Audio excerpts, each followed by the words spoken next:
Okay, so by now you should have gotten to slide 13 in the weekly PowerPoint, which is cueing you to read and annotate pages 4 to 5 in the Learning Target 16 resources packet.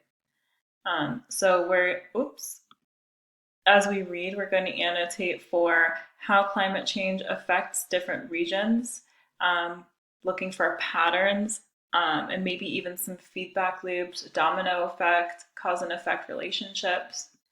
And the way we're going to do that is, create a copy. If I shared the mod packet with you, you don't have to create a copy.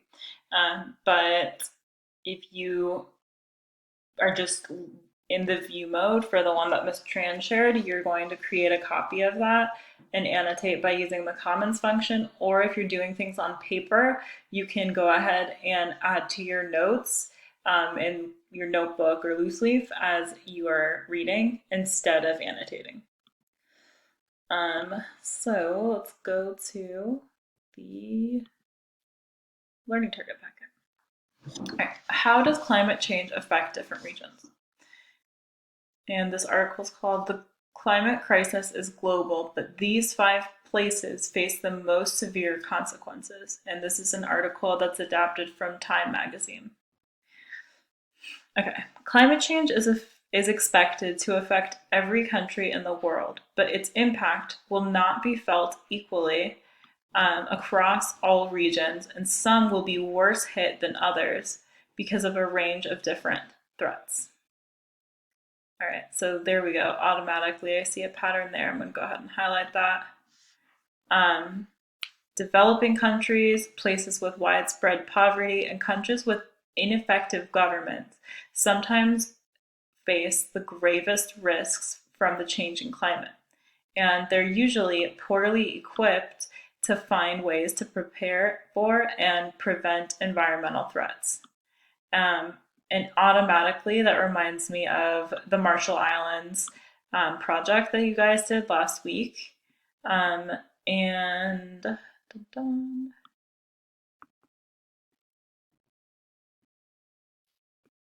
Gonna go ahead and highlight that. And I'm gonna write my comment. There we go. That describes this pattern.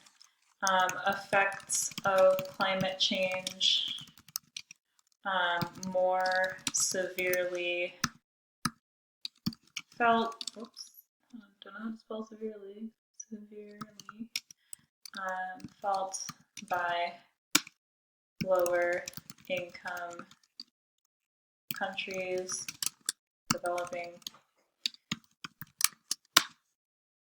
and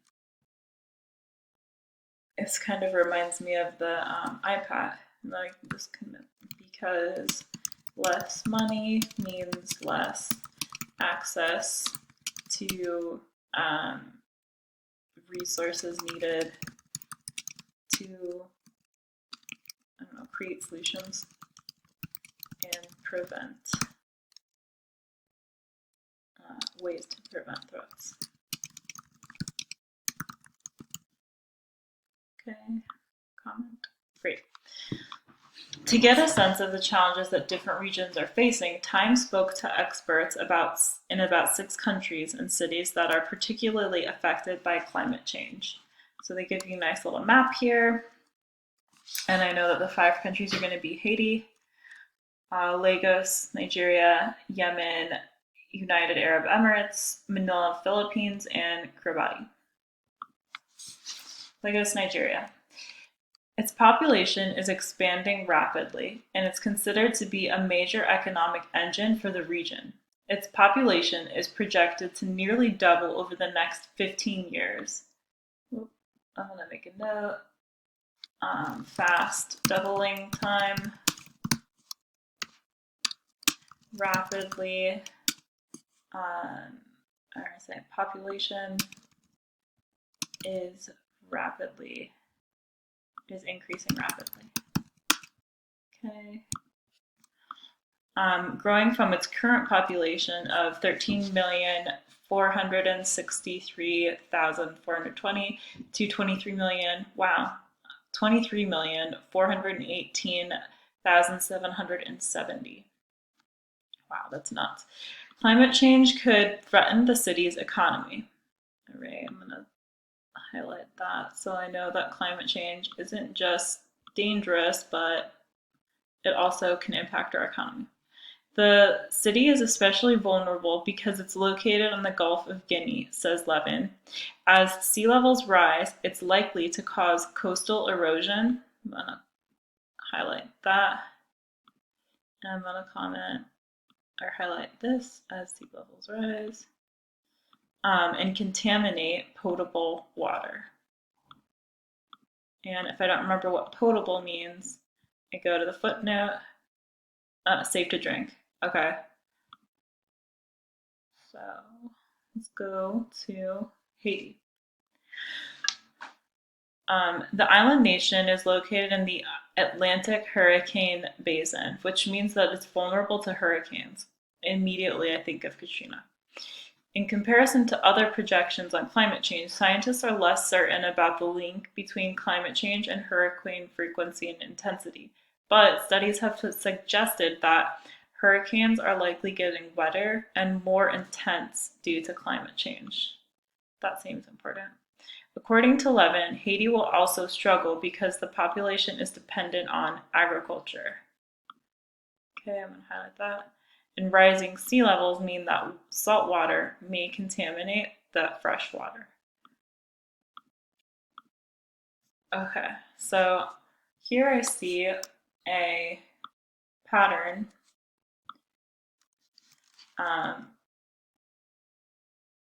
climate change decreases the potability of drinking water, greatly impacts developing countries with limited resources and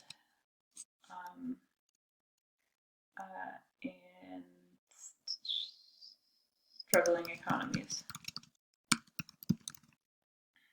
Okay. All right, let's read about Yemen. Countries with weak institutions and governments are likely to find it especially difficult to adapt to climate change, says Smith. Since civil war broke out in Yemen in 2015, hundreds of thousands of people have been killed directly as a result of the conflict, but also due to the subsequent famine, poor sanitation, and lack of clean water. So again, here's that water situation. And I remember another characteristic that's frequently connected, if I remember back to the population unit, as famine, right, and poor sanitation. So both war and climate change in Yemen will make water shortages and famine more likely. Wow. Okay, I'm going to highlight that. Okay, let's read about Manila, Philippines. The Philippines faces a high risk of natural disasters, including earthquakes, tsunamis, and floods. Highlight that. Especially hurricanes. Highlight that for sure. Manila, which is located along the east coast right here, is also densely populated. So I see also that was something that was mentioned in the Lagos example, densely populated. So high populations, or no, these countries typically have very high populations, lots of people will suffer. which makes it more difficult to evacuate. Oh, that's true. I didn't even think about that for a second. Requires more social services and makes it more challenging to rebuild after a disaster. I'm gonna highlight that. Great. Last example, Kiribati. Rising sea levels mean that Kiribati may be wiped off the map entirely in coming decades. That reminds me kind of the Marshall Islands example. Kiribati's right here. These islands, I also noticed that that's something a lot of these places have in common. These locations are all either on the coasts or islands. The islands have even purchased 5,000 acres of land in Fiji in case they need to relocate. The islands are only 6 feet above sea level and sit upon a system of atolls and reef islands. So I don't remember what atoll is. I'm going to look down here. A ring-shaped reef island or chain islands formed of coral. And then it gives me a Bikini Atoll and Marshall Islands. As an example. Which means that rising sea levels are a threat to the nation's existence. Meanwhile, Levin says that rising sea levels are likely to contaminate the island's fresh water and harm its soil, which is not especially fertile for agriculture to begin with. Fertile means not really capable of producing or supporting plants and crops. So let's read this last little paragraph. You may have noticed that some places are entire countries, whereas some places are specific cities in a country. You may have also noticed by looking at the map that most of the regions are along the equator. All right, I'm going to highlight that because we notice that they're either on the coast or they're islands, but that's also true. Most of them are pretty close to the equator. They look like they're almost in a straight line here. One way to analyze the negative effects of climate change is to compare the effects in different regions. Here are some regions that scientists are comparing. Rural versus urban, right? Rural meaning places more associated with the countryside rather than a town. Polar versus tropical. Polar meaning like closer to the North or South Pole. Tropical, closer to the equator, right? Coastal versus inland versus islands, developing countries versus developed countries. You'll continue to explore this idea by completing several interactives to analyze the effects of different regions. See lesson and formative 7 on Google Classroom. So that means that you guys right now will go to your classwork section in Google Classroom. Whoops, let's read that. Oops. And the slide to complete formative 7, effects of climate change, which is due on Wednesday, the 22nd. Good luck.